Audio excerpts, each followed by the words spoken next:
Bismillahirrahmanirrahim. Assalamualaikum warahmatullahi wabarakatuh. Perkenalkan, nama saya Mutmainnah dari kelas manajemen 19G dengan NIM 105721122819. Pada kesempatan ini saya akan mempraktekkan materi ke-10 tentang analisis korelasi dan regresi dengan studi kasus. Sebelum melangkah lebih jauh, saya akan menjelaskan sedikit materi tentang pengertian statistika deskriptif, yaitu metode-metode yang berkaitan dengan pengumpulan dan penyajian suatu gugus data sehingga memberikan informasi yang berguna. Yang kedua, pengertian korelasi. Korelasi merupakan teknik analisis yang termasuk dalam salah satu teknik pengukuran asosiasi atau hubungan measures of association. Saya akan mengaplikasikannya pada Microsoft Excel untuk menyelesaikan studi kasus. Adapun langkah kerja yang digunakan yaitu sebagai berikut. Yang pertama yang dilakukan adalah membuka lembar kerja Microsoft Excel. Yang kedua, sebelum menyelesaikan persoalan terlebih dahulu, saya mengaktifkan data analisis pada menu file dengan cara mengklik Excel Options. Yang ketiga, memilih add-in pada native application add-ins, lalu mengklik Go. Yang keempat, pada tampilan add-in available memilih analisis toolpath, kemudian mengklik OK. Yang kelima, penambahan menu analisis untuk menyelesaikan persoalan deskriptif, korelasi, dan regresi sudah terselesaikan. Menu data analisis tersebut ada dalam data pada menu bar. Untuk menyelesaikan persoalan yang pertama, yaitu menghitung statistika deskriptif, maka memilih data analisis yang ada pada menu data seperti yang sudah dijelaskan sebelumnya. Selanjutnya, pada lembar kerja data analisis di Analysis Tools, memilih Descriptive Statistik, kemudian mengklik OK. Setelah mengklik OK, maka akan tampil kotak dialog deskriptif pada input reg diisi dengan cells data dari jumlah penduduk miskin dan luas daerah. Untuk grouped by memilih columns, dan untuk output options memilih no,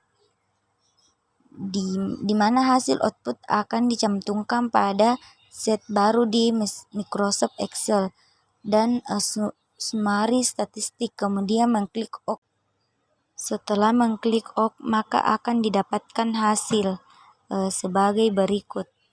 Setelah mendapatkan hasil dari deskriptif statistik, kemudian menghitung korelasi yang bertujuan untuk mengetahui ada tidaknya hubungan antara jumlah penduduk miskin dan luas daerah. Hal tersebut dihitung dengan cara yang sama seperti sebelumnya. Namun pada kotak data analisis dalam Analysis Tools, memilih Correlation, kemudian OK. Selanjutnya akan tampil kotak dialog Correlation, di mana pada input reg diisi dengan cells data jumlah penduduk miskin dan luas daerah. Sedangkan pada group by diisi dengan columns, dan pada output options dipilih output reg, yang berarti hasil output akan ada pada set yang sama dengan data awal dan pada reg tertentu, kemudian mengklik OK. Setelah mengklik OK, maka akan didapatkan hasil seperti pada gambar. Untuk melihat ada tidaknya hubungan antara jumlah penduduk miskin dengan luas daerah, dapat juga digambarkan dengan membuat scatter plot dari kedua data tersebut dengan cara memilih menu Insert. Pada kumpulan charts terdapat chart plot seperti pada gambar. Setelah mendapatkan hasil dari korelasi, kemudian menghitung regresi yang bertujuan untuk mengetahui besarnya hubungan antara jumlah kemiskinan dan luas daerah. Hal tersebut dihitung dengan cara yang sama seperti sebelumnya, namun pada kotak dialog data analisis dan dalam Analysis Tools memilih Regression, kemudian tekan OK. Kemudian akan tampil kotak dialog regression, di mana pada input reg diisi dengan CELS data jumlah penduduk miskin, dan pada input X reg diisi dengan CELS data luas daerah. Hal tersebut disebabkan oleh luas daerah mempengaruhi atau independen jumlah penduduk miskin atau dependen, sedangkan confidence level diisi dengan 95%, dan pada output options dipilih network set by, yang berarti hasil output akan ada pada work set baru berbeda dengan data awal. Kemudian mengklik OK. Setelah mengklik OK, maka akan didapatkan hasil sebagai berikut. Persoalan ini dapat materi kedua saya ambil dari materi ke-12 mengenai metode proyeksi kualitatif tentang gabungan tenaga penjualan dan studi kas yang akan saya kaitkan di dalamnya.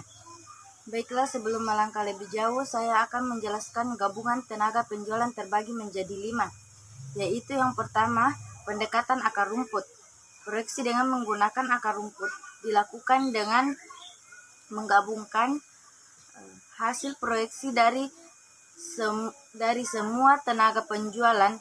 Yang kedua yaitu teknik manajemen penjualan, di mana dalam proses pembuatan proyeksi ini beberapa manajemen penjualan duduk bersama untuk merumuskan proyeksi penjualan dengan mempertimbangkan beberapa aspek yang dapat mempengaruhi penjualan pada masa yang akan datang, baik dari aspek makro maupun aspek mikronya. Yang ketiga yaitu pendekatan distributor.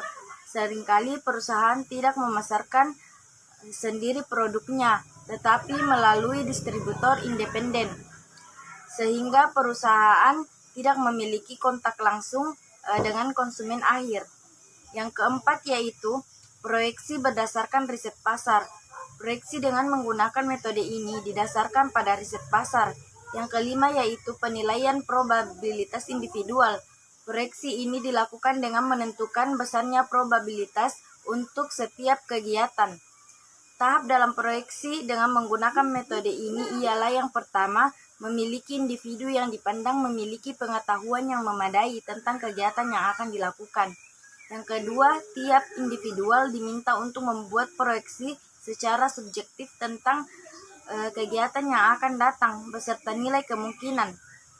Yang ketiga, nilai proyeksi setiap individu beserta probabilitas masing-masing digabungkan menjadi satu proyeksi akhir. Contoh kasus yang akan saya kaitkan, misalnya di Kabupaten Nangrekang terdapat 2 tenaga penjualan, misalnya A dan B, yang masing-masing menjual produk yang sama yaitu dangke. Kemudian tenaga penjualan A misalnya memproduksi penjualan di masa yang akan datang sebesar 3.600 dangke, dan tenaga kerja B memproyeksi penjualan di masa yang akan datang sebesar 2.400 dangke.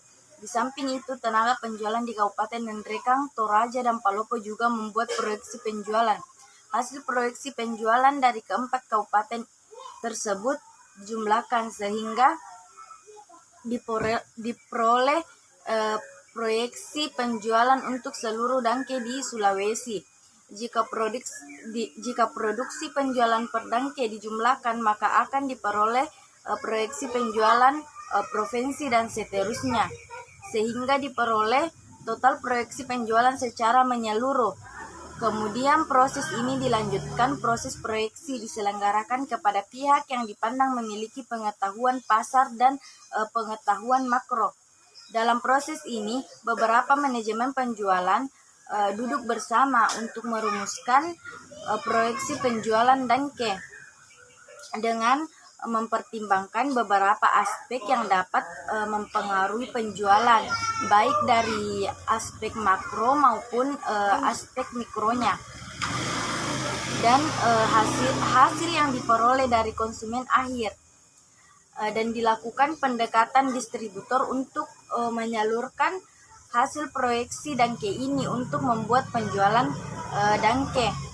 Maka harus mendasarkan informasi distributor, dan produk dangke ini berdasarkan riset pasar yang dianalisis oleh orang-orang yang dipandang memiliki keahlian untuk merumuskan nilai proyeksi dengan menggunakan teknik sampling.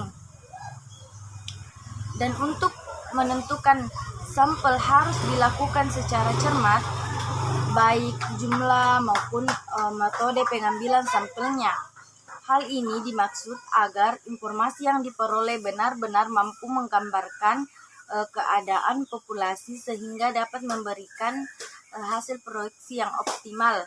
Kemudian dilanjutkan dengan melakukan suatu kegiatan untuk memasarkan dangke ini yang biasa disebut juga dengan penilaian probabilitas individual, di mana mereka melakukan kegiatan untuk memasarkan produk dangke ini dan meramalkan beberapa dangke yang harus dibuat berdasarkan tingkat keramaian. Kesimpulan yang saya dapatkan bahwasanya gabungan tenaga penjualan ini semacam peramalan yang dilakukan dengan memanfaatkan tenaga penjual dengan para konsumen, dan setiap tenaga penjual meramalkan tingkat penjualan di daerahnya yang kemudian digabungkan pada tingkat provinsi dan nasional untuk mencapai ramalan secara menyeluruh. Baiklah, sekian penjelasan dari saya. Sekian, wassalamualaikum warahmatullahi wabarakatuh.